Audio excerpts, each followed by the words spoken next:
Hi, my name is SGiordano. Today I'm here to talk to you about the Digital Goods and Service Tax Fairness Act of 2015, what the current status is, and if it was enacted, how it would affect Michigan, and by comparison, Ohio, Illinois, Indiana, and Wisconsin. So first, a little bit of background about the act. It was introduced in the House in 2015.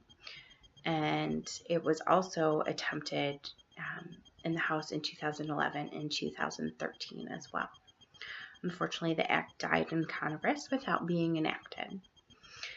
The Digital Goods and Services Tax Fairness Act is seeking to prohibit the states and local governments from imposing multiple or discriminatory taxes. As the current law is, multiple states can tax the same transaction. So for instance, if a provider is in Michigan and the consumer is in North Carolina and the consumer's server is in New York, each of those jurisdictions would be within their rights to tax that transaction. So the law, the Digital Goods and Services Tax Fairness Act, is seeking to simplify that and to make it illegal for all of those jurisdictions to tax the same transaction. Now, currently, digital goods and services are not taxable in Michigan, Wisconsin, or Illinois.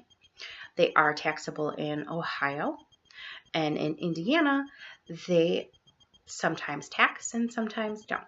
Their law states that they will look at the facts and circumstances of each case in deciding.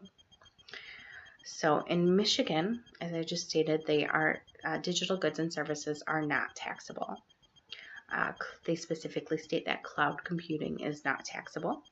And this is from the Auto Owners Insurance Company versus the Department of Treasury case that was decided in January of 2016. It states that the software that is delivered over the internet, as long as it does not include code or the ownership of the service or good, that it is not taxable. And that if the software is incidental to the service that is being provided, it is not taxable. And only the pre-written or canned software is taxable in Michigan. Similarly, in Wisconsin, only the pre-written canned software is taxable. Their law specifically excludes hosting sites, databases, and cloud computing. In Illinois, it is not taxable as long as it has never been downloaded onto the client's computer and it is only accessed remotely. In Ohio, however, digital goods and services usually are taxable. Data processing services are taxable, hosting services are taxable, but they are only taxed in Ohio if the consumer is in Ohio. Indiana is where they depend on the specific facts and circumstances. Now, in each of the states that I researched, there is a little bit of a lag between the technology that's available and the state's laws. Most of these decisions on if the digital goods and services are taxable were from private letter rulings or from bulletins. There weren't a whole lot of specific laws. So what the Digital Goods and Services Tax Fairness Act would do would give everybody clear rules about what is to be taxed and what cannot be taxed. It also would allow only specific jurisdictions to tax certain transactions. The Act really is seeking to give a fairness, simplicity, and efficiency in taxing all of these digital goods and services that are more and more becoming an issue.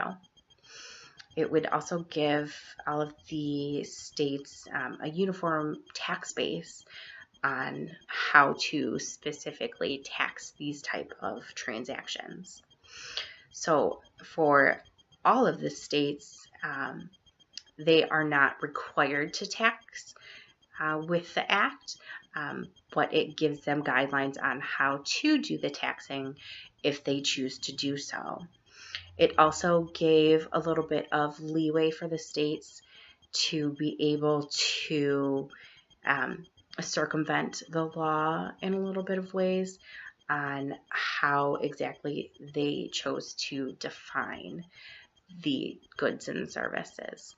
So it gave them a little bit of wiggle room, if you will. So that is my presentation on the Digital Goods and Services Tax Fairness Act of 2015, and thank you for watching.